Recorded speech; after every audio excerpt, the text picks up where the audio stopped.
வணக்க மக்களே, எப்படி இருக்கீங்களா? நல்லா இருக்கீங்களா? இன்ஸ்டாகிராமை திறந்தா ஐயோ, அதில் ஒரு 4-5 பொம்பளையே இருக்காங்க. சரிங்களா?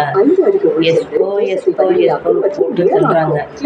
போட்டியும் போராமையும் அப்படி இருக்காங்க. அப்புறம் பார்த்தா இன்ஸ்டாகிராம்லேயும் யூடியூப்லேயும் பார்த்தீங்கன்னா பணம் காசு இருக்காமா, சரிங்களா, நகை இருக்காமா, அதை வேறு வீடியோ எடுத்து அதே ஒரு கண்டென்ட்டாக எடுத்து போடுறாங்க. திருச்சி சாதனா அவுத்து போட்டுக்கிட்டு மொட்டை முடியாக ஆடுறான், அவன் ஒரு ஆள். அப்புறம் இன்னும் 2-3 பேர் இருக்கிறாங்க. இவளுக்கெல்லாம் என்ன, அவளுக்கெல்லாம் சாதிச்சிட்டாளுன்னு போய் சர்டிஃபிகேட் கொடுக்குறாங்கன்னு தெரியலை. சர்டிஃபிகேட் கொடுக்க முன்னாடி வராங்களே அவங்கள சொல்லணும், சரிங்களா? அவங்க எதையும் பார்த்துருப்பாங்க போல இருக்குது. நல்ல பொண்ணுங்கள்லாம் நிறைய இருக்குது இந்த நாட்டில், உலகத்தில்.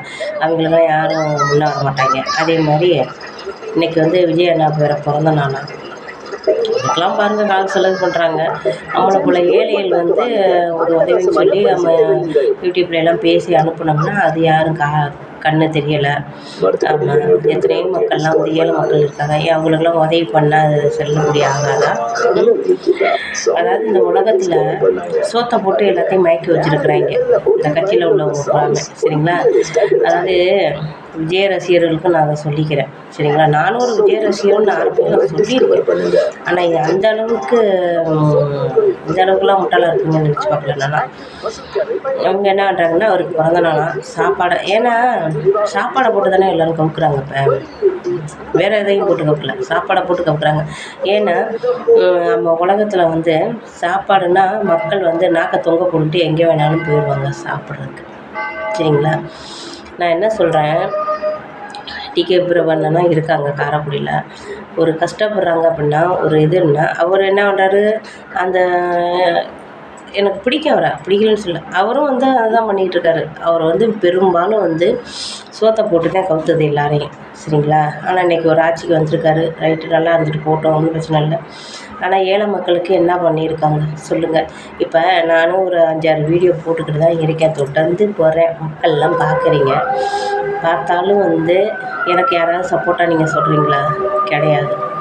ஏன்னா வந்து மக்கள் வந்து நல்லவங்களுக்கு வந்து யாருமே துணை போக மாட்டாங்க, சரிங்களா? ஃப்ராடு, பித்தலாட்டம், கொள்ளை அடிக்கிறவன், லஞ்சம் வாங்குறவன், அப்படி தான் நீங்களாம் வந்து துணை போடுவீங்க, சரிங்களா?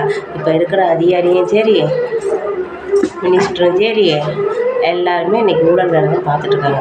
அவங்களுக்கு எப்படி வருமானம் வருது? இப்போ சொல்லுங்கள், எப்படி வருமானம் வருது? இப்படி கொள்ளையடிச்சு தானே வருமானம் வரும், வராமல் எதுவும் இருக்குமா சொல்லுங்கள்? அவங்களும் கோடி கோடியாக சம்பாரித்து வந்து தலைமுறையாக சேர்த்து வைக்கிறாங்க. நம்மளை போல் ஏழ்மையான மக்கள் கேட்டால் அது ஒரு தப்பாக அவங்களுக்கு தெரிஞ்சிருது. இதுக்கு மேலே நீங்கள் தான் பார்த்துக்கங்க. இதுக்கு மேலே நான் என்னத்தை சொல்கிறேன்னு எனக்கு தெரியல மக்களே. பார்த்துட்டு கமெண்ட் பாக்ஸில் ஏதாவது எழுதி போடுங்க, பார்க்கலாம்.